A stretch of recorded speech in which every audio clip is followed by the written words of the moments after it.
Good morning to all. ఈరోజు మనం first year first సెమిస్టర్లో డిమాండ్ విశ్లేషణ డిమాండ్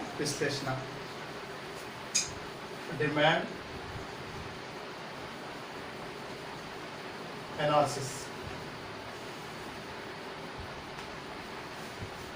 డిమాండ్ అంటే ఏంటి? మీరు ఎప్పుడైనా విన్నారా? ఎప్పుడైనా చూసారా డిమాండ్ని? అసలు ఆ పదం విన్నారా? ఒకసారి మనం సాధారణ పరిభాషలో మనం చర్చిస్తే డిమాండ్ అనేటువంటి భావనను సాధారణంగా మనకు అనేక రకాలైనటువంటి సందర్భాల్లో మనం వినుంటాం. ఏమంటారు సాధారణంగా?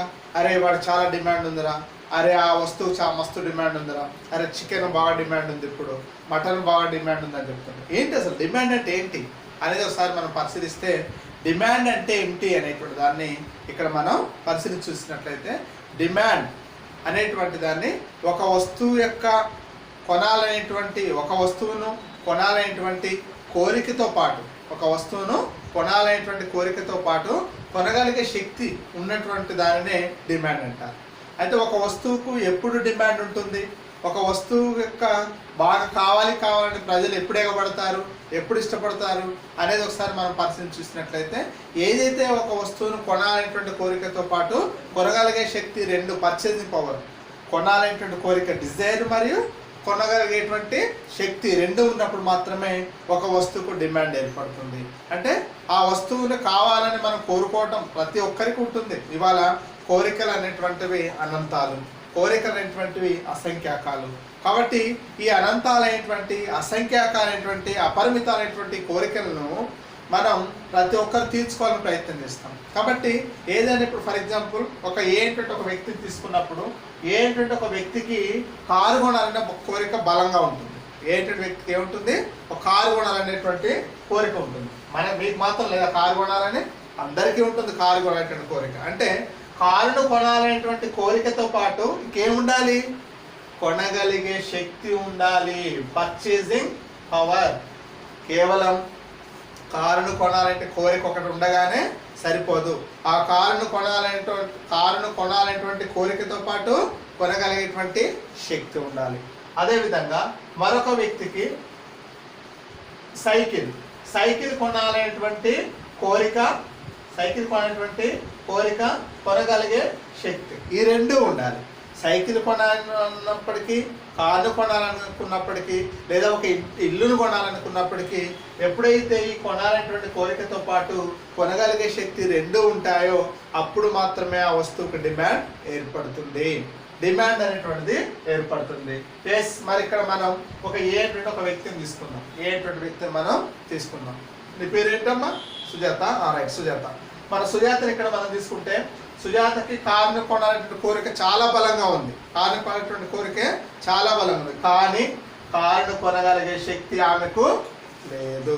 అంటే కారును కొనాలి అంటే కొనాలనేటువంటి కోరికతో పాటు కొనగలిగే శక్తి రెండు ఉండాలి. ఈ రెండిట్లో కోరిక ఉంది కానీ కొనగలిగే శక్తి లేదు. ఇక్కడ ఇంకొక అబ్బాయిని తీసుకున్నాం. మీ పేరేంట్రా? పవన్ కళ్యాణ్. పవన్ కళ్యాణ్ చూడండి, పవన్ కళ్యాణ్కి సైకిల్ కొనగలిగేటువంటి శక్తి ఉంది. వీడికి ఏముంది? సైకిల్ కొనగలిగే శక్తి ఉంది, కానీ సైకిల్ కొనాలనే కోరిక లేదు. కాబట్టి అంటే కొనాలనే కోరిక, కొనగలిగే శక్తి ఉన్నట్టు. ఇంకొక వ్యక్తిని తీసుకున్నప్పుడు, వ్యక్తిని తీసుకున్నప్పుడు, ఇతను కారును కొనాలనే కోరిక ఉంది, కొనగలిగే శక్తి కూడా ఉంది. ఎప్పుడైతే ఒక వస్తువుని కొనాలనేటువంటి కోరికతో పాటు కొనగలిగే శక్తి రెండు ఉంటాయో అప్పుడు మాత్రమే ఒక వస్తువుకు డిమాండ్ ఏర్పడుతుంది.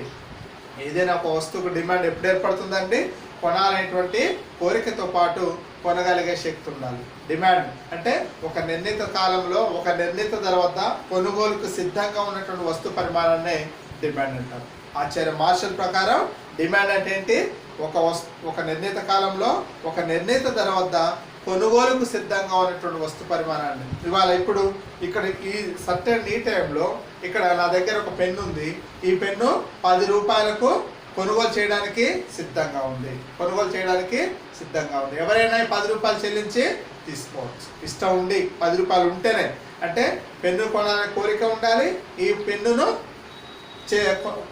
కొనుగోలు చేయడానికి పైసలు ఉండాలి. రెండు ఉన్నప్పుడు మాత్రమే ఈ వస్తువుకు డిమాండ్ ఏర్పడుతుంది. కాబట్టి ఈ విధంగా డిమాండ్ అనేటువంటిది కొనాలనేటువంటి కోరిక, కొనాలనేటువంటి శక్తి రెండు ఉన్నప్పుడు మాత్రమే ఒక వస్తువుకు డిమాండ్ ఏర్పడుతుంది. కనుక డిమాండ్ అంటే ఏంటి? ఒక నిర్ణీత కాలంలో ఒక నిర్ణీత ధర వద్ద కొనుగోలుకు సిద్ధంగా ఉన్నటువంటి వస్తు పరిమాణాన్ని డిమాండ్ అంటారు. కొనుగోలుకు సిద్ధంగా ఉన్న వస్తు పరిమాణాన్ని డిమాండ్ అంటారు. అదేవిధంగా డిమాండ్ ఫలం, డిమాండ్ ఫంక్షన్. డిమాండ్ ఫలం, డిమాండ్ ఫలం అంటే ఏంటి అంటే ఒక వస్తువు యొక్క డిమాండ్కు మరియు దాని నిర్ణయించు కారకాలకు. డిమాండ్ ఫలం అంటే ఏంటి? ఒక వస్తువు యొక్క డిమాండ్ పరిమాణానికి మరియు దాని నిర్ణయించు కారకాలకు మధ్య గల సంబంధాన్ని గురించి తెలియజేయడాన్ని డిమాండ్ ఫలము అంటాం. దీన్ని ఇలా చెప్పవచ్చు: D N is equal to function P N comma P X Y comma Y comma T. dn is equal to function pn comma pxy comma y comma t. dn is equal to n అనేటువంటి ఒక వస్తువు యొక్క డిమాండ్ పరిమాణం. f is equal to ప్రమేయ సంబంధం. f అంటే ఏంటి? ప్రమేయ సంబంధం. ప్రమేయ సంబంధం మీన్స్ ఆధారపడడం. pn అంటే ఒక వస్తువు ధర.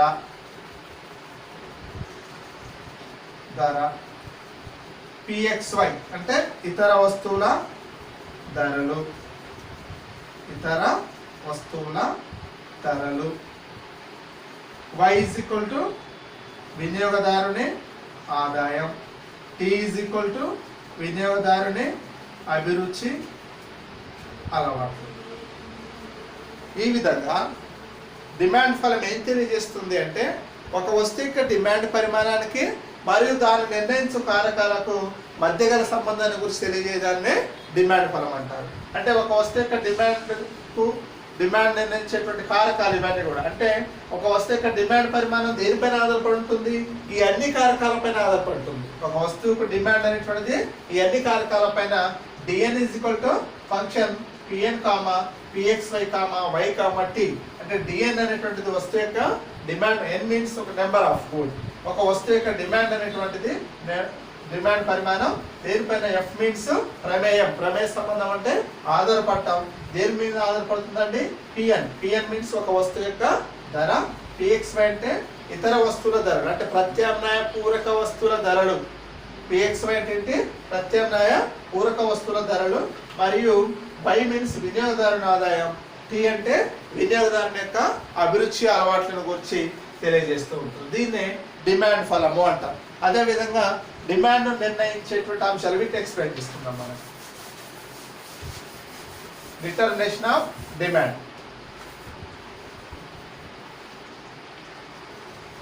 డిమాండ్ను నిర్ణయించు అంశాలు. నెంబర్ 1 అందులో ఒక వస్తువు ధర. ఒక వస్తువు ధర. నెంబర్ 2 వినియోగదారుని ఆదాయం. నెంబర్ 3 ప్రత్యామ్నాయ పూరక వస్తువుల ధరలు.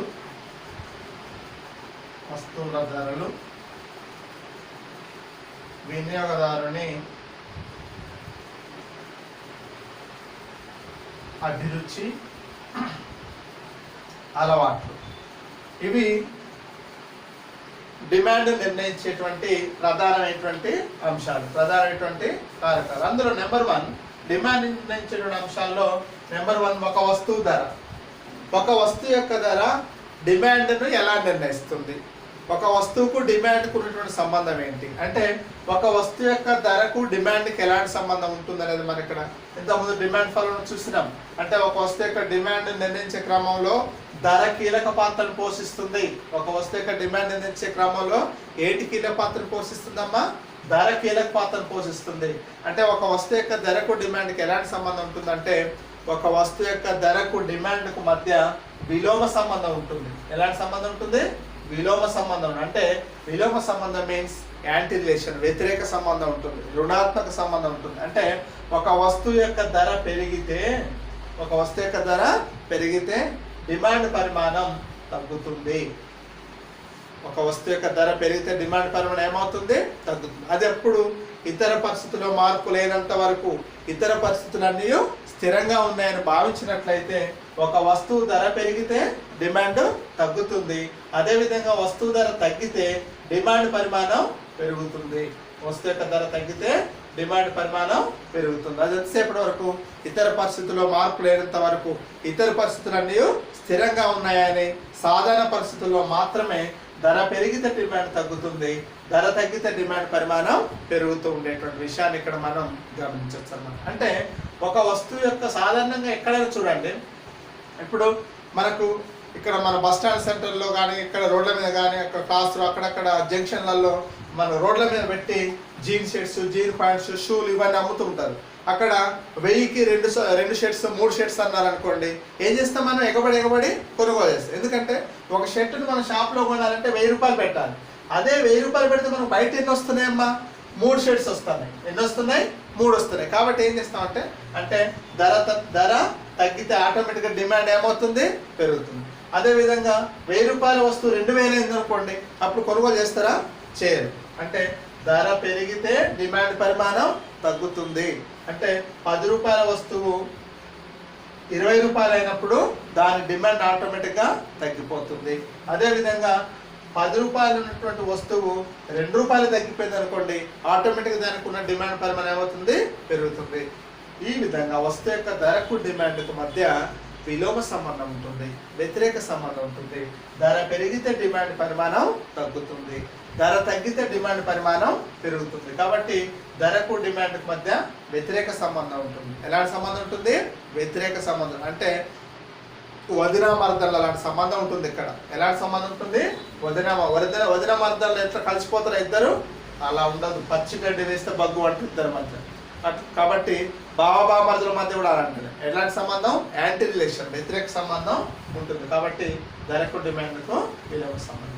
కనుక ఒక వస్తువు యొక్క డిమాండ్ నిర్ణయించే క్రమంలో ధర ఎలా ప్రభావితం చేస్తుందంటే, ధర పెరిగితే డిమాండ్ పరిమాణం తగ్గుతుంది, ధర తగ్గితే డిమాండ్ పరిమాణం పెరుగుతుంది అనే విషయాన్ని మనం గమనించవచ్చు. నెక్స్ట్ నెంబర్ 2, డిమాండ్ నిర్ణయించే అంశాల్లో మరొక అంశం ఏంటంటే వినియోగదారుని ఆదాయం.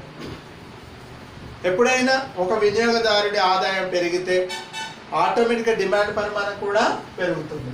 వై పెరిగితే డిమాండ్ కూడా ఏమవుతుంది? పెరుగుతుంది. ఆదాయం పెరిగితే డిమాండ్ పెరుగుతుంది. అదేవిధంగా ఆదాయం తగ్గితే డిమాండ్ పరిమాణం కూడా తగ్గుతుంది. ఆదాయం పెరిగితే డిమాండ్ పరిమాణం పెరుగుతుంది, ఆదాయ పరిమాణం తగ్గితే డిమాండ్ పరిమాణం తగ్గుతుంది. కాబట్టి వినియోగదారుని ఆదాయానికి వినియోగానికి మధ్య అనులోమ సంబంధం ఉంటుంది. ఎలాంటి సంబంధం ఉంటుంది? అనులోమ సంబంధం ఉంటుంది, ధనాత్మక సంబంధం ఉంటుంది, ప్రత్యక్ష సంబంధం ఉంటుంది. కాబట్టి ఆదాయం పెరిగితే డిమాండ్ పెరుగుతుంది, ఆదాయం తగ్గితే డిమాండ్ పరిమాణం తగ్గుతూ ఉంటుంది. అంటే ఇక్కడ సాధారణంగా మనం చూడండి, మన జేబు నిండా డబ్బులు ఉన్నాయనుకోండి, డబ్బులు ఉన్నప్పుడు ఏం చేస్తాం? మంచి కలర్ టీవీ కొనాలనిపిస్తుంది, సెల్ ఫోన్ కొనాలనిపిస్తుంది, మంచి బైక్ కొనుక్కుంటే బాగా అనిపిస్తుంది, బైక్ కొన్న తర్వాత ఇంకా డబ్బులు ఎక్కువ ఉంటే కారు కొంటే బాగా అనిపిస్తుంది. ఈ విధంగా అంటే మన కోరికలు అనేటువంటి అనంతాలు కదా, అసంఖ్యాకాలు కదా. కాబట్టి ఎక్కువ డబ్బులు, ఎన్ని డబ్బులు జేబులో ఉంటే జేబులో డబ్బులు పెట్టుకొని మనం సిటీకి వెళ్ళాం అనుకోండి, అప్పుడు ఏం చేస్తాం? మనం మంచిగా ఒక హోటల్ పోతాం, చికెన్ బిర్యానీ తింటాం, మన సినిమా చూస్తాం. ఇట్లా అంటే ఆదాయం ఎక్కువగా ఉంది కాబట్టి వస్తువుల యొక్క డిమాండ్ ఎక్కువగా ఉంటుంది. మన దగ్గర ఆదాయం లేదు, జేబులో సిల్లి గవ్వలేదు, అప్పుడు ఏం చేస్తాం? ఒక్క వస్తువును కూడా కొనాలనిపిస్తుంది, కానీ ఏ వస్తువును కూడా మనం కొనలేనటువంటి స్థితి ఉంటుంది. కాబట్టి వినియోగదారుని ఆదాయం పెరిగితే డిమాండ్ పరిమాణం కూడా పెరుగుతుంది. అదేవిధంగా వినియోగదారుని ఆదాయం తగ్గితే డిమాండ్ పరిమాణం కూడా తగ్గుతుంది. కాబట్టి ఇక్కడ వినియోగదారుని యొక్క ఆదాయానికి డిమాండ్కి మధ్య అనులోమ సంబంధం, అంటే అక్క చెల్లెళ్ళ లాంటి అనుబంధం ఉంటుంది. ఎలాంటి అనుబంధం ఉంటుంది? అక్క చెల్లెళ్ళ లాంటి అనుబంధం. అంటే ఇక్కడ అక్క చెల్లెళ్ళు ఇద్దరు ఒకే మాట ఒకే బాట. అక్క ఏం చేస్తే చెల్లె దానికి తా అంటే తందాన అంటుంది అనమాట. ఎందుకంటే ఇద్దరు ఒకే మనసు ఒకే స్వభావం కదా. కాబట్టి అన్నదమ్ములు లాంటి అక్క చెల్లెళ్ళ లాంటి అనుబంధం ఉంటుంది. ఎవరికి? ఆదాయానికి మరియు డిమాండ్కి మధ్య. ఆదాయం పెరిగితే డిమాండ్ పెరుగుతుంది, ఆదాయం తగ్గితే డిమాండ్ తగ్గుతుంది. కాబట్టి ఇది వినియోగదారుని ఆదాయం. నెక్స్ట్ అంటే ప్రత్యామ్నాయ పూరక వస్తువుల ధరలు. నెంబర్ 3 ఏంటండి? ప్రత్యామ్నాయ పూరక వస్తువుల ధరలు. ప్రత్యామ్నాయ వస్తువులు, పూరక వస్తువులు. ప్రత్యామ్నాయ వస్తువులు, పూరక వస్తువులు. ప్రత్యామ్నాయ వస్తువులు అంటే ఒక వస్తువు ఒక కోరికను తీర్చుకోవడానికి ఒక వస్తువు అందుబాటులో లేకపోయినప్పటికీ మరొక వస్తువుతో సర్దుబాటు చేసుకోవడాన్నే ప్రత్యామ్నాయ సంబంధం అంటాం. ప్రత్యామ్నాయ సంబంధం ఏంటి? ఒక కోరికను తీర్చుకోవడానికి ఒక వస్తువు అందుబాటులో లేకపోయినప్పుడు మరొక వస్తువుతో సర్దుబాటు చేసుకోవడాన్నే ప్రత్యామ్నాయ సంబంధం అంటాం. ఇట్లాంటి ప్రత్యామ్నాయ వస్తువులకు ఉదాహరణ ఏంటి అంటే కాఫీ, టీ, అదేవిధంగా స్ప్రైట్, థమ్స్అప్. ఇవి ఏం వస్తువులు? ప్రత్యామ్నాయ వస్తువులు, సబ్స్టిట్యూషన్ గుడ్స్. అంటే ఇప్పుడు మనం బాగా తలనొప్పి లేస్తుంది, తలనొప్పి లేసినప్పుడు ఏం తాగాలనుకున్నాం? కాఫీ తాగాలనుకున్నాం. కాఫీ అందుబాటులో లేదు, అప్పుడు ఏం చేస్తాం? టీ తాగుతాం. ఓకే. అదేవిధంగా బాగా దాహం వేస్తుంది, ఎండాకాలం బాగా ఎండ కొట్టేస్తుంది, చల్లటి పానీయాలు కావాలని కోరుకుంటాం, అప్పుడు స్ప్రైట్ తాగాలని కోరుకుంటాం. ఎక్కువ మంది ఏం ఇష్టపడతారు? స్ప్రైట్ ఇష్టపడతారు. స్ప్రైట్ అందుబాటులో లేదనుకోండి ఏం చేస్తాం? వద్దులే నాకు స్ప్రైట్ తాగలేదా అని వెళ్ళిపోతామా? దాని బదులు థమ్స్అప్ ఇలా అంటాం. అంటే థమ్స్అప్, స్ప్రైట్ ఈ రెండు కూడా ప్రత్యామ్నాయ వస్తువులు.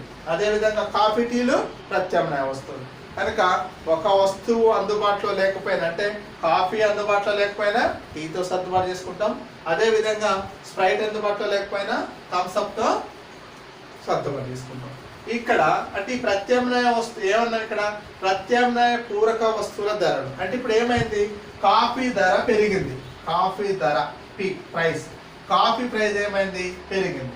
కాఫీ ధర పెరిగినప్పుడు కాఫీకి నిన్నటిదాకా 5 రూపాయలు ఉన్న కాఫీ ఇప్పుడు 10 రూపాయలు అయింది. అంటే ధర ఏమైంది? పెరిగింది. ఎప్పుడైతే కాఫీ ధర పెరిగిందో కాఫీ తాగే వినియోగదారులంతా ఎక్కడికి వెళ్ళిపోయారు? ఆటోమేటిక్గా టీ దగ్గరికి వెళ్ళిపోయారు. అంటే ఇప్పుడు ఎవరికి డిమాండ్ పెరిగింది? టీకి డిమాండ్ పెరిగింది. ఎందుకు పెరిగింది టీకి డిమాండ్? అంటే కాఫీ తాగుతున్నటువంటి క్రమంలో కాఫీ ధర ఒకసారి 5 రూపాయలు 10 రూపాయలు పెరిగింది. కాబట్టి కాఫీ ధర పెరిగినప్పుడు టీకి డిమాండ్ పెరిగింది. అంటే నిజంగా ఇష్టమై తాగట్లే మన కాఫీ, ఇష్టమయ్యి కాఫీ తాగట్లే. కాబట్టి అంటే టీ అనేటువంటిది ధర అట్లానే ఉంది, కాఫీ ధర పెరిగింది. కాబట్టి ఇక్కడ వినియోగదారులంతా ఇక్కడికి వెళ్ళిపోయారు కనుక టీకి డిమాండ్ పెరుగుతుంది. అదేవిధంగా విలేజ్లలో నాన్ వెజ్ తీసుకుంటే చికెన్, మటన్ రెండింటి తీసుకున్నప్పుడు మటన్ ధర పెరిగింది అనుకోండి, 500 నుండి ఒకసారి 700 చేసిండు. అప్పుడు ఏం చేస్తారు? ఈ మటన్ కొనుగోలు చేసే వినియోగదారులు ఎట్టు వెళ్ళిపోతారు? ఇక్కడ చికెన్ దగ్గరికి వెళ్ళిపోతారు. అంటే ఇక్కడ ఆటోమేటిక్గా ఒక వస్తువు ధర పెరిగితే ఆ ప్రభావం ఏం చూపెడుతుంది? మరొక వస్తువు పైన డిమాండ్ను కలిగిస్తుంది. దీన్నే ప్రత్యామ్నాయ సంబంధం అంటారు. ఇప్పుడు హీరోయిన్లు ఉన్నారు, అనుష్క ఉంది, తర్వాత సమంత ఉంది. అనుష్క ఎక్కువ డిమాండ్ చేసింది, ఆమెకు 5 కోట్లు ఇస్తారు, 5 కోట్లు కనుక 10 కోట్లు కావాలని డిమాండ్ చేసింది. అంటే అనుష్క ఏం చేసింది? తన యొక్క ధరను పెంచేసింది. అనుష్క ధరను పెంచుతుందని చెప్పేసి వాడు సినిమా తీయకుండా ఉంటున్న డైరెక్టర్ కాదు, ఇమ్మీడియట్గా తనకు అందుబాటులో ఉన్నటువంటి సమంత దగ్గరికి వెళ్తాడు. అంటే అనుష్క ధర పెంచేసింది కాబట్టి సమంతకు ఏం పెరిగింది? డిమాండ్ పెరిగింది. దీన్నే ప్రత్యామ్నాయ సంబంధం అంటాం. కాబట్టి ఒక వస్తువుకు ధర పెరిగినప్పుడు మరొక వస్తువు యొక్క డిమాండ్ పెరగడాన్నే ప్రత్యామ్నాయ సంబంధము, ప్రత్యామ్నాయ వస్తువుల ధరలు అంటాం. అంటే ఇక్కడ మనకి ఏం తెలుస్తుందంటే ఒక వస్తువు యొక్క ధరలో వచ్చిన మార్పు కారణంగా మరొక వస్తువు యొక్క డిమాండ్లో మార్పు వస్తుంది. కనుక దీన్నే ప్రత్యామ్నాయ సంబంధం. ప్రత్యామ్నాయ వస్తువులకు ఉదాహరణ ఏంటి? కాఫీ, టీ, అదేవిధంగా థమ్స్అప్, స్ప్రైట్, ఈ విధంగా మనం చెప్పుకోవచ్చు అన్నమాట. ఇప్పుడు సెల్ ఫోన్స్ ఉన్నాయి. వాయిస్ కాల్ మాట్లాడుకోవడానికి ఆండ్రాయిడ్ ఫోన్ కానివ్వండి, మామూలు ఫోన్ కానివ్వండి, వాటిని మనం సబ్స్టిట్యూషన్ వస్తువుగా, ప్రత్యామ్నాయ వస్తువుగా భావించవచ్చు. కానీ అదే నెట్ కానివ్వండి, లేకపోతే ఆన్లైన్ క్లాసెస్ కానీ వినాలి అంటే ఈ చిన్న ఫోన్లలో ఈ చిన్న ఫోను, ఆండ్రాయిడ్ ఫోన్ రెండింటిని ప్రత్యామ్నాయ వస్తువులుగా మనం చెప్పుకోవడానికి వీల్లేదన్నమాట. నెక్స్ట్ ఓకే, పూరక వస్తువులు. ప్రత్యామ్నాయ వస్తువు తర్వాత ఏంటి? పూరక వస్తువులు. పూరక వస్తువులు అంటే ఒక కోరికను తీర్చుకోవడం కోసం ఒక వస్తువుతో పాటు మరొక వస్తువు కూడా అందుబాటులో ఉన్నట్లయితేనే కోరిక తీర్చుకోవడానికి అవకాశం ఉంటుంది. అలాంటి అవకాశం ఉన్న వస్తువులను పూరక వస్తువులు అంటారు. ఉదాహరణకు బాగా తలనొస్తుంది, వేడివేడి ఛాయ్ తాగాలనిపిస్తుంది, వేడివేడి టీ తాగాలనుకున్నప్పుడు ఏం కావాలమ్మా? ఒకటి మిల్క్, పాలు కావాలి. దీంతో పాటు పాలతో పాటు ఏం కావాలి? టీ పొడి కావాలి. టీ పొడితో ఏం కావాలి? షుగర్ కావాలి. ఇవన్నీ పూరక వస్తువులు. అంటే పాలు, షుగరు, ఇవన్నీ టీ పొడి ఇవన్నీ ఉంటేనే మన కోరిక నెరవేరుతుంది. ఎందుకు సార్ పాలు ఒకటి ఉండే తాగొచ్చు అంటే పాలు తాగితే టీ అనిపించదు, లేదా టీ పొడి ఉంది పాలు లేవు అది టీ అనిపించదు. కాబట్టి ఇవన్నీ కూడా పూరక వస్తువులు. అలాగే కారు, పెట్రోల్ పూరక వస్తువులు. అలాగే బూట్లు, సాక్సులు ఏ వస్తువులు? పూరక వస్తువులు. అంటే ఒక కోరికను తీర్చుకున్నటకు ఒక వస్తువుతో పాటు మరొక వస్తువు కూడా అందుబాటులో ఉండాలి. ఇక్కడ కారు, పెట్రోల్. కారు ధర పెరిగింది. కారు ధర ఏం చేసిందంటే పెరిగింది. జనం అందరూ కూడా విపరీతంగా ఇప్పుడు ఆదాయాలు పెరిగిందని చెప్పేసి కార్లను కొంటున్నారు, ఎగబడుతున్నారు కార్లకు. కాబట్టి కారు ధర పెరిగింది. కారు ధర పెరిగింది కాబట్టి ఆటోమేటిక్గా పెట్రోల్కు ఉన్న డిమాండ్ ఏమవుతుంది? పెరుగుతుంది. కారు ఒకటి ఉండగానే సరిపోదుగా. నేను 30 లక్షలు పెట్టి కారు కొన్నా, 20 లక్షలు పెట్టి కారు కొన్నా అంటే 20 లక్షలు పెడితే కారు నడుస్తుందా? నడవదు. ఖచ్చితంగా అందులో ఏం పోయాలి? పెట్రోల్ పోయాల్సిందే. కాబట్టి కారు ధర పెరిగింది. కారు ధర పెరిగింది. విపరీతం కార్ల ధరలు పెరిగినాయి. ధర పెరిగినప్పుడు ఆటోమేటిక్గా దాని డిమాండ్ ఏమవుతుంది? తగ్గుతుంది. అంటే కారు ధర పెరిగింది కాబట్టి పెట్రోల్కు ఉన్న డిమాండ్ ఏమవుతుంది? తగ్గుతుంది. కారుకు ధర పెరిగింది అంటే కారును ఎవ్వరు కొనుగోలు చేయట్లేదు. కారు 10 లక్షల కారు 20 లక్షలు అయింది. 10 లక్షల కారు 20 లక్షలు అయిపోయింది. అంటే 10 లక్షలు ఉన్నప్పుడు ఎక్కువ మంది కొంటారు. అది 20 లక్షలు పెరిగినప్పుడు కొంటారా? కొనరు. అంటే కారు ధర పెరిగింది కాబట్టి కార్లను కొనుగోలు చేయట్లేదు. కార్లను కొనుగోలు చేయట్లేదు కాబట్టి ఆ పెట్రోల్కు ఉన్న డిమాండ్ ఏమవుతుంది? తగ్గుతుంది. అంటే కారు ధర పెరిగితే పెట్రోల్కు ఉన్న డిమాండ్ తగ్గుతుంది. అదేవిధంగా కార్ల ధర తగ్గించేశారు. అయ్యో ఇప్పుడు లాక్డౌన్ వచ్చేసింది, కరోనా వచ్చేసింది, కరోనా పరిస్థితులు ఆదాయాలన్నీ పడిపోయినాయి, ఉద్యోగులకు జీతాలు ఇచ్చే పరిస్థితులు లేదు, ఉన్న కార్లను ఏదో అమ్ముకోవాలని చెప్పేసి ఏం చేశారు? ఇప్పుడు వాళ్ళ కంపెనీ షిఫ్ట్ వాళ్ళు కానీ హూందాయ్ వాళ్ళు కానీ ఏం చేసిందంటే 10 లక్షల కారుని 5 లక్షలకే ఇస్తాడు. ఇప్పుడు ఎంతకి ఇస్తాడు? 10 లక్షలకు అమ్మాల్సిన కారుని 5 లక్షలకు అమ్మేస్తాడు. అంటే కారు ధర ఏమైంది? తగ్గింది. కారు ధర తగ్గింది. కారు ధర తగ్గినప్పుడు కొనవా? మరి అందరు కూడా లైన్లు పెట్టుకుంటూ ఉన్నారు. పోయి 5 లక్షలు ఎప్పుడు కారు కేవలం. కాబట్టి కారు ధర తగ్గింది కాబట్టి అందరు కార్లు కొంటూ ఉన్నారు. కార్లు కొన్నప్పుడు అందరూ ఏం పోయాలి? మరి పెట్రోల్ పోయాలి. అంటే ఆటోమేటిక్గా పెట్రోల్కు ఉన్న డిమాండ్ పెరుగుతుంది. కారు ధర తగ్గితే పెట్రోల్కు ఉన్న డిమాండ్ పెరుగుతుంది. అంటే ఇక్కడ కారు కొన్నాం కాబట్టి పెట్రోల్ అవసరం మనకు. ఆవిడ ప్రకాష్ ఉన్నాడు. ప్రకాష్ ఏం కొన్నాడు? జేసీబీ కొన్నాడు. కాబట్టి వాడికి ఏం కావాలి? జేసీబీ కొన్నాడు కాబట్టి డీజిల్ కావాలి. అదే జేసీబీ లేకపోతే డీజిల్ అవసరం తనకు అవసరం లేదు. మరి డీజిల్ లేకపోతే ఏం సార్ 30 లక్షలు పెట్టిండు డీజిల్ ఎందుకు అవసరం అంటానికి వీలుందా? లేదు. నువ్వు 50 లక్షలు పెట్టుకున్నా, 1 కోటి రూపాయలు పెట్టుకున్నా డీజిల్ లేదా పెట్రోల్ పోయవలసిందే. అవి రెండు పూరక వస్తువులు. కాబట్టి కారు ధర పెరిగితే పెట్రోల్కు డిమాండ్ తగ్గుతుంది, అలాగే కారు ధర తగ్గితే పెట్రోల్కు డిమాండ్ పెరుగుతుంది. కనుక పూరక వస్తువుల విషయంలో ఒక వస్తువు యొక్క ధరకు మరొక వస్తువు యొక్క డిమాండ్, పూరక వస్తువుల విషయంలో ఒక వస్తువు ధరకు మరొక వస్తువు డిమాండ్కు మధ్య విలోమ సంబంధం ఉంటుంది. ఎలాంటి సంబంధం ఉంటుంది? విలోమ సంబంధం ఉంటుంది. అదేవిధంగా ప్రత్యామ్నాయ వస్తువుల విషయంలో ఒక వస్తువు ధరకు మరొక వస్తువు డిమాండ్కు మధ్య అనులోమ సంబంధం ఉంటుంది, ప్రత్యక్ష సంబంధం ఉంటుంది. అంటే ఉదాహరణకు ప్రత్యామ్నాయ వస్తువులు కాఫీ, టీ. కాఫీ ధర పెరిగితే టీ డిమాండ్ పెరుగుతుంది. థమ్స్అప్ ధర పెరిగితే స్ప్రైట్ డిమాండ్ పెరుగుతుంది. అలాగే పూరక వస్తువులు కారు, పెట్రోల్. కారు ధర పెరిగితే పెట్రోల్ డిమాండ్ తగ్గుతుంది. అదేవిధంగా పూరక వస్తువులు బూట్లు, సాక్సులు. బూట్ల ధరలు పెరిగినాయి అనుకోండి, ఆటోమేటిక్గా బూట్ల ధరలు పెరిగితే సాక్సులు కొన్న డిమాండ్ ఏమవుతుంది? తగ్గిపోతుంది. బూట్ల ధరలు తగ్గిపోయినాయి. 2000, 3000 బూట్లు కేవలం 1000 రూపాయలకు వస్తున్నాయి. అంటే బూట్ల ధరలు తగ్గినాయి కాబట్టి అందరూ బూట్లు కొంటారు. బూట్లతో పాటు ఏం వేసుకోవాలి? సాక్స్లు వేసుకోవాలి. బూట్లు లేకుండా సాక్స్లు వేస్తారా? వేసుకోండి. కాబట్టి బూట్ల ధరలు తగ్గితే సాక్సులకు డిమాండ్ పెరుగుతుంది, బూట్ల ధరలు పెరిగితే సాక్సుల డిమాండ్ తగ్గుతుంది. కాబట్టి ఈ విధంగా ఒక వస్తువు యొక్క ధర ప్రభావం మరొక వస్తువు పైన పడుతుంది అనమాట. ఇప్పుడు ఈయన ఉన్నాడు బాహుబలి హీరో. ఎవరు బాహుబలి హీరో? తెలుసుగా, ప్రభాస్. ప్రభాస్ ఏం చేస్తాడంటే తనకు బాగా మైలేజ్ వచ్చింది, బాహుబలి వాళ్ళు బాగా క్లిక్ అయిందని చెప్పేసి అంతకుముందు 10 కోట్లు తీసుకున్నాడు. బాహుబలి ఇప్పుడు 20 కోట్లు డిమాండ్ చేస్తాడు. 10 కోట్లుగా ఉన్న బాహుబలి ఏం చేస్తాడు? 20 కోట్లు డిమాండ్ చేస్తాడు. అప్పుడు ఏం చేస్తారు? బాహుబలిని కాదని చెప్పేసి ప్రత్యామ్నాయంగా ఇంకొకరిని రానానో ఇంకొకరిని ఎన్టీఆర్ ఇంకొకరిని తీసుకొని సినిమా తీసుకోవడానికి ఆస్కారం ఉంటుంది. కాబట్టి ఈ విధంగా ప్రత్యామ్నాయ పూరక వస్తువుల విషయంలో ఒక వస్తువు ధరకు మరొక వస్తువు యొక్క డిమాండ్కు మధ్య అనులోమ సంబంధం ఉంటే, పూరక వస్తువుల విషయంలో ఒక వస్తువు యొక్క ధరకు మరొక వస్తువు డిమాండ్కు మధ్య విలోమ సంబంధము, రుణాత్మక సంబంధం ఉంటుందని చెప్పుకోవచ్చు అన్నమాట. Next one and last one, వినియోగదారుని అభిరుచి అలవాట్లు. ఒక వస్తువు యొక్క డిమాండ్ నిర్ణయించే క్రమంలో వినియోగదారుని అభిరుచి, ఆదాయం అనేటువంటిది కూడా కీలక పాత్రను పోషిస్తుంది. అంటే ఇతర అంశాలన్నీ స్థిరంగా ఉన్నప్పుడు, ఏదైనా ఒక వినియోగదారుడు ఒక వస్తువును కావాలని కోరుకుంటున్నప్పుడు, ఏదైనా ఒక బ్రాండ్ వస్తువుకు అతడు అలవాటు పడిపోయినప్పుడు ఏం చేస్తారంటే, ఆ వస్తువు నాణ్యమైందైనా నాణ్యం కాకపోయిన వస్తువు అయినా అతను నచ్చాడు కాబట్టి, కావాలని కోరుకుంటాడు కాబట్టి ఆటోమేటిక్గా ఆ వస్తువు ధరతో సంబంధం లేకుండా ఆ వస్తువు పైన అతనికి ఉన్నటువంటి మమకారంతో, ఆ వస్తువు పైన అతనికి ఉన్నటువంటి నమ్మకంతో ఏం చేస్తారంటే అదే వస్తువును అధికంగా కొనుగోలు చేయడం జరుగుతుంది. కొంతమంది మనం చూస్తూ ఉంటాం, మద్యం ప్రియులు ఉంటారు. వాడు ఏదైనా ఒక ఎంసీ బాటిల్కి ఇష్టపడతాడు అనుకోండి, వాడు ఎన్ని చెప్పినా కూడా వాడు ఎంసీ తాగుతాడు. సిగరెట్లు తాగే వాళ్ళు ఉంటారు, గుట్కాలు తినవు, మనకు విలేజ్లో కనిపిస్తుంటారు, గుట్కాలు తింటూ ఉంటారు. వాడికి 3 పూటలు భోజనం లేకున్నా పర్లేదు, కానీ ఎప్పటికీ మాత్రం నోటి నుండి ఏముండాలి, అంబర్ ప్యాకెట్లో గుట్కాలు వేస్తుంటారు. అలాంటి వాళ్ళు ఏం చేస్తుంటారంటే, వాడు ఒక రకమైన బ్రాండ్కి అలవాటు పడ్డప్పుడు అదే బ్రాండ్ని కొనుగోలు చేస్తూ ఉంటారు.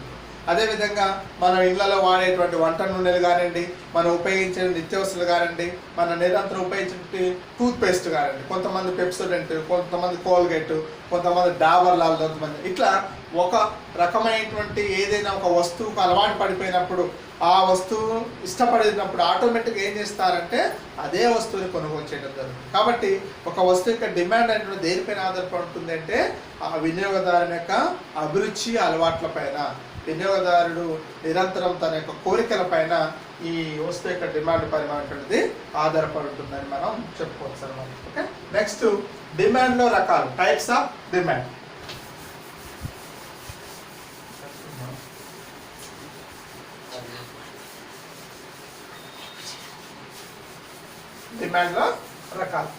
డిమాండ్లో రకాలు మనం ప్రధానంగా 3 రకాలు చెప్పవచ్చు. ఎన్ని రకాలు చెప్పొచ్చు అంటే 3 రకాలు. నెంబర్ 1 ధర డిమాండ్,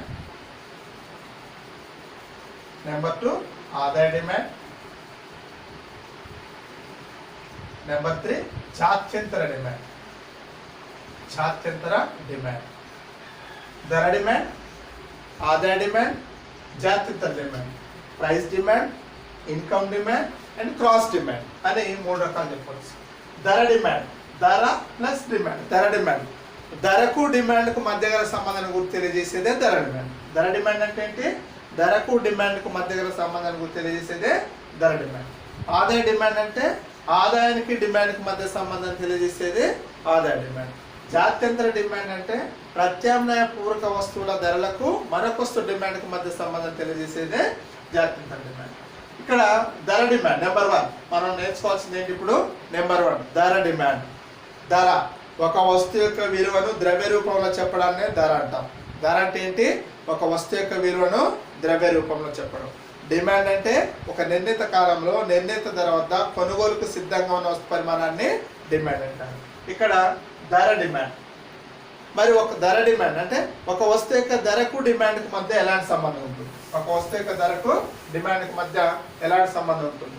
ఇప్పుడే చెప్పుకున్నాం, ఒక వస్తువు యొక్క ధరకు డిమాండ్కి మధ్య విలోమ సంబంధం ఉంటుంది, వ్యతిరేక సంబంధం ఉంటుంది, రుణాత్మక సంబంధం ఉంటుంది. అంటే ధర పెరిగితే మార్షల్ ప్రకారం ఇతర పరిస్థితుల్లో మార్పు లేనంత వరకు, ఇతర పరిస్థితులను స్థిరంగా ఉన్నాయని భావించినప్పుడు ఒక వస్తువు ధర పెరిగితే డిమాండ్ పరిమాణం తగ్గుతుంది, అలాగే ఒక వస్తువు ధర తగ్గితే డిమాండ్ పరిమాణం పెరుగుతుంది అని చెప్పేసి అందుకే మార్షల్ చక్కటి నిర్వచనాన్ని ప్రమేయాల ఆధారంగా చేసుకొని ఇవ్వడం జరిగింది. దీని ఒక చిన్న రేఖ చిత్రం ద్వారా చూద్దాం. ధర డిమాండ్. యాపిల్స్ తీసుకోండి. ఇక్కడ యాపిల్ ధర 10 రూపాయలు ఉంది అనుకోండి. యాపిల్ ధర అంతా 10 రూపాయలు ఉంది. 10 రూపాయలు ఉన్నప్పుడు ఎన్ని వస్తువులు కొనుగోలు చేసిందంటే కేవలం 10 వస్తువులు కొనుగోలు చేసింది. ధర 10 రూపాయలు ఉన్నప్పుడు 10 వస్తువులు కొనుగోలు చేసింది. ధర 9 రూపాయలు తగ్గింది. ధర 10 రూపాయలు ఎంత అయింది? 9 రూపాయలు తగ్గినప్పుడు అప్పుడు 20 వస్తువులు కొనుగోలు చేసింది. ధర 8 రూపాయలు తగ్గింది. అప్పుడు 30 వస్తువులు కొనుగోలు చేసింది. ధర 7 రూపాయల తగ్గింది, అప్పుడు 40 వస్తువులు కొనుగోలు చేసింది. ధర 6 రూపాయల తగ్గింది, అప్పుడు 50 వస్తువులు కొనుగోలు చేసింది. అంటే ఇక్కడ మనం ఏం గమనిస్తున్నాం, యాపిల్ ధర 10 రూపాయలు ఉన్నప్పుడు, ఒక యాపిల్ ధర 10 రూపాయలు ఉన్నప్పుడు 10 యాపిల్స్ కొనుగోలు చేసింది. అదేవిధంగా యాపిల్ ధర 10 రూపాయలు 9 రూపాయలు తగ్గగానే 20 యాపిల్స్ కొనుగోలు చేసింది. అలాగే ధర 8 రూపాయలు తగ్గినప్పుడు 30 యాపిల్స్, ధర 7 రూపాయలు తగ్గినప్పుడు 40 యాపిల్స్, ధర 6 రూపాయలు తగ్గినప్పుడు 50. అంటే ఇక్కడ మనం ఏం గమనిస్తున్నాం, వస్తువు ధర తగ్గుతున్నప్పుడు డిమాండ్ పరిమాణం పెరుగుతూ ఉంది, అలాగే వస్తువు ధర పెరుగుతూ ఉన్నప్పుడు డిమాండ్ పరిమాణం తగ్గుతూ ఉంది. అంటే ఒక వస్తువు యొక్క ధరకు డిమాండ్కి మధ్య ఎలాంటి సంబంధం ఉంది, విలోమ సంబంధం ఉంది. దీని ఒక చిన్న రేఖాచిత్రం ద్వారా చూడవచ్చు మనం. x అక్షం పైన వస్తు రాశి యాపిల్స్, y అక్షం పైన ధర 10, 20, 30, 40, 50, 6, 7, 8, 9, 10. 10 రూపాయల ధర వద్ద 10, 20, 30, 40, 10, 9, 8, 7, 6. 10 రూపాయల ధర వద్ద ఎన్ని యాపిల్స్ కొనుగోలు చేసిందమ్మా? 10 యాపిల్స్. 9 రూపాయల ధర వద్ద ఎన్ని? 20 యాపిల్స్. చూడండి, 9కి ఎదురుగా 20కి ఎదురుగా మనం ముగ్గులు వేస్తాం కదా, అట్లా 9కి 20కి మధ్య ఒక డాట్. 8 రూపాయల ధర వద్ద 30 యాపిల్స్ ఇలా. 7 రూపాయల ధర వద్ద 40 ఇలా. 6 రూపాయల ధర వద్ద 50. ఈ మొత్తాన్ని ఇట్లా కలపండి ఇలా. x అక్షాన్ని y అక్షాన్ని తాకుతూ A, B, C, D, E. ఇక్కడ పట్టిక మరియు రేఖ చిత్రంలో చూసినట్లయితే 10 రూపాయల ధర వద్ద 10 యూనిట్లను, 9 రూపాయల ధర వద్ద 20, 8 రూపాయల ధర వద్ద 30, 7 రూపాయల ధర వద్ద 40, 6 రూపాయల ధర వద్ద 50. కాబట్టి పై రేఖ చిత్రంలో x అక్షంపై వస్తు రాశి యాపిల్స్ను, y అక్షంపై వస్తు యొక్క ధరను చూపడం జరిగింది. అదేవిధంగా ABCDE అను వివిధ బిందువులను కలుపుతూ గీయబడినటువంటి రేఖనే డిమాండ్ రేఖ అంటారు. ABCDE అను వివిధ బిందువులను కలుపుతూ గీయబడినటువంటి రేఖనే డిమాండ్ రేఖ అంటారు. ఈ రేఖ ఎలా ఉంది అంటే ఎడమ నుండి కుడికి క్రిందికి వాలుతూ రుణాత్మక వాలును కలిగి ఉన్నది. డిమాండ్ రేఖ ఎలా ఉందమ్మా? ఎడమ నుండి కుడికి క్రిందికి వాలుతూ ఎడమ నుండి కుడికి క్రిందికి వాలుతూ రుణాత్మక వాలును కలిగి ఉన్నది. ఎందుకు ఇలా డిమాండ్ రేఖ ఎడమ కుడి క్రిందికి వాలుతుంది అంటే ధర తగ్గుతూ ఉంటే డిమాండ్ పరిమాణం పెరుగుతుంది. చూడండి, ధర యూనిట్ ఇక్కడ తగ్గింది, అప్పుడు డిమాండ్ పరిమాణం యూనిట్కి పెరిగింది. ధర తగ్గుతూ ఉంటే డిమాండ్ పరిమాణం పెరుగుతుంది. కాబట్టి ఈ రేఖ అనేటువంటిది ఎడమ నుండి కుడికి క్రిందికి వాలుతూ రుణాత్మక వాలును కలిగి ఉంటుంది. డిమాండ్ రేఖ ఎలా ఉంటుంది? ఎడమ నుండి కుడికి క్రిందికి వాలుతూ రుణాత్మక వాలును కలిగి ఉంటుంది. నెక్స్ట్ మినహాయింపులు. నెక్స్ట్ ఏంటమ్మా? మినహాయింపులు. అందులో నెంబర్ 1 గిఫెన్ వైపరీత్యం. నెక్స్ట్ నెంబర్ 2 గౌరవ సూచిక వస్తువులు. నెంబర్ 3 అంచనా వ్యాపారం. నెంబర్ 4 అధిక ధరలు. ఇవి డిమాండ్ సూత్రానికి మినహాయింపులు. ఇలాంటి సందర్భంలో, ఇలాంటి పరిస్థితుల్లో డిమాండ్ సూత్రం వర్తించదు. డిమాండ్ సూత్రం ఏం తెలియజేస్తుంది? ధర తగ్గితే డిమాండ్ పెరుగుతుంది, ధర పెరిగితే డిమాండ్ తగ్గుతుందని చెప్తుంది. కానీ ఇట్లాంటి సందర్భంలో డిమాండ్ సూత్రం వర్తించదు. అదేంటి? నెంబర్ 1 గిఫెన్ వైపరీత్యం, గిఫెన్ పారాడాక్స్ అంటాం. ఈ సిద్ధాంతాన్ని, గిఫెన్ వైపరీత్యం అనేటువంటి ఈ సిద్ధాంతాన్ని 1837 నుండి 1910 మధ్య కాలంలో, 1837 to 1910 మధ్య కాలంలో రాబర్ట్ గిఫెన్ అనేటువంటి ఇంగ్లాండ్ దేశానికి సంబంధించినటువంటి రాబర్ట్ గిఫెన్ ఆర్థికవేత్త తెలియజేయడం జరిగింది. ఇతను ఏమంటాడంటే, గిఫెన్ ఏమంటాడంటే ఆనాటి కాలంలో పేదవారు ఉపయోగించే నిత్యావసర వస్తువుల విషయంలో వస్తువు యొక్క ధర పెరిగినా తగ్గినా డిమాండ్ పరిమాణంలో ఎలాంటి మార్పు ఉండదు.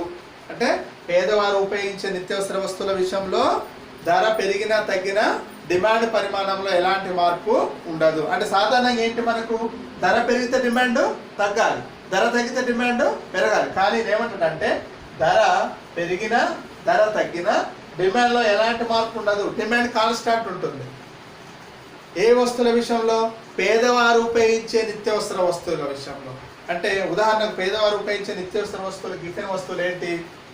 జొన్నలు, సజ్జలు, రాగులు, బియ్యం, నూకలు, అగ్గిపెట్టెలు, ఇవన్నీ కూడా రొట్టె, ఇవన్నీ కూడా నిత్యావసర వస్తువులు. అంటే ఖచ్చితంగా ఆదాయం ఉన్నా లేకున్నా కూడా ఏదో వచ్చేసి ఇప్పుడు బియ్యం ఉన్నాయి, ఆ రేటు బాగా పెరిగింది, 3,000 నుండి 5,000 అయినాయి.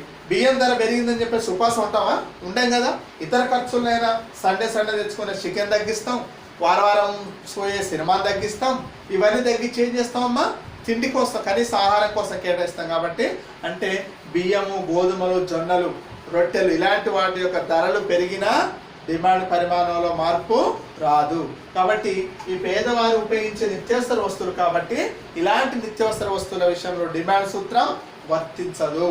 ధర పెరిగినా తగ్గినా డిమాండ్లో ఎలాంటి మార్పు ఉండదు అని చెప్పేసి ఆనాడు ఇంగ్లాండ్ దేశానికి సంబంధించిన రాబర్ట్ గిఫెన్ అనేటువంటి ఆర్థిక వ్యక్తి తెలియజేయడం జరిగింది. నెక్స్ట్ వన్, గౌరవ సూచిక వస్తువులు. గౌరవ సూచిక వస్తువులు అంటే ఏ వస్తువులైతే సమాజంలో గౌరవాన్ని పెంపొందిస్తాయో, ఏ వస్తువులను మనం ధరిస్తే సమాజంలో గౌరవ ప్రతిష్టలు పెరుగుతాయో అలాంటి వస్తువుల విషయంలో కూడా డిమాండ్ సూత్రం వర్తించదని చెప్పేసి వెబ్లైన్, దీన్నే గౌరవ సూచిక వస్తువులు ఏమంటాం? వెబ్లైన్ గూడ్స్ అంటాం. ఈ వెబ్లైన్ అనేటువంటి ఆర్థికవేత్త 1857 1929 1857 to 1929 మధ్య కాలంలో వెబ్లైన్ అనేటువంటి ఆర్థికవేత్త గౌరవ సూచిక వస్తువుల గురించి తెలియజేయడం జరిగింది. గౌరవ సూచిక వస్తువుల గురించి అంటే సమాజంలో ఏ వస్తువులు, ఒక వస్తువు యొక్క ధర పెరిగినప్పుడు ఆ వస్తువుల యొక్క డిమాండ్ కూడా పెరుగుతుంది. అలాగే ఒక వస్తువు యొక్క ధర తగ్గినప్పుడు ఆ వస్తువుల యొక్క డిమాండ్ కూడా తగ్గుతుంది. ఎందుకు అంటే ఇక్కడ సాధారణంగా డిమాండ్ సూత్రం ఏం తెలియజేస్తుంది? ధర పెరిగితే డిమాండ్ తగ్గాలి, కానీ ఇక్కడ ధర పెరిగితే డిమాండ్ పెరుగుతుంది. ఎందుకంటే ఈ వస్తువులను, గౌరవాన్ని ఇచ్చేటువంటి గౌరవ ప్రతిష్టను పెంపొందించే వస్తువులను కొనుగోలు చేయడం ద్వారా గౌరవ ప్రతిష్టలు పెరుగుతాయని. అంటే ఒక వస్తువు యొక్క ధర పెరిగినప్పుడు ఆ వస్తువును కొనుగోలు చేయటం ద్వారా సమాజంలో గౌరవ ప్రతిష్టలు పెరుగుతాయని భావించినట్లయితే ఆ వస్తువునే అధికంగా కొనుగోలు చేయడం జరుగుతుంది.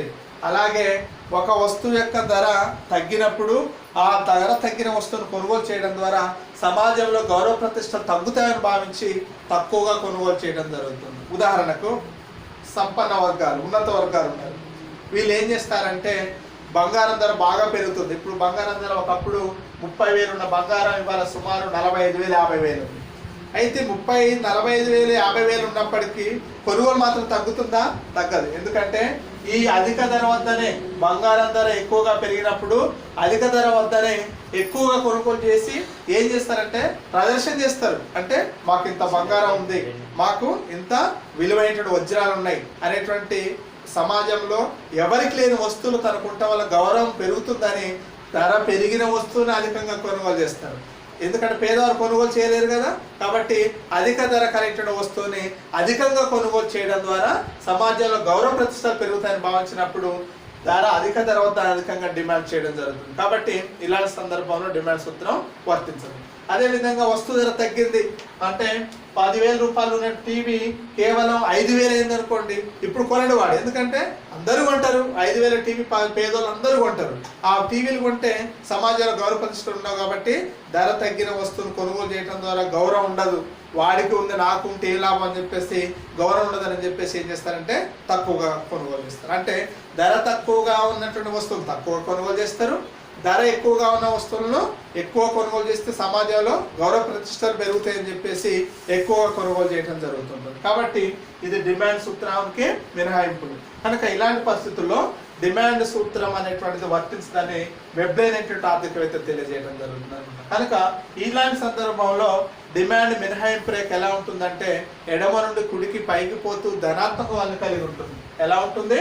ఇలా ఎడమ నుండి కుడికి పైకి పోతూ ధనాత్మక వాల్ని కలిగి ఉంటుంది డిమాండ్ మినహాయింపు రేఖ. నెక్స్ట్ వన్, నెంబర్ 3, అంచనా వ్యాపారం, స్పెక్యులేషన్, సట్టా వ్యాపారం అంటాం దీన్ని. అంచనా వ్యాపారంలో ఏం ఆలోచిస్తారంటే ఒక వస్తువు యొక్క ధర ప్రస్తుతం కంటే భవిష్యత్తులో ఎక్కువగా పెరుగుతుందని భావించినట్లయితే పెరిగిన ధరల వద్ద అధికంగా కొనుగోలు చేస్తారు. ఫర్ ఎగ్జాంపుల్ ఇవాళ టీవీ నిన్న 20,000 ఉంది టీవీ. ఆ 20,000 ఉన్న టీవీ ఇవాళ 30,000 అయింది. ఈ 30,000 అయినప్పుడు ఏం చేస్తారు తెలుసా? వాడు రేపు 40,000 అవుతుందేమో.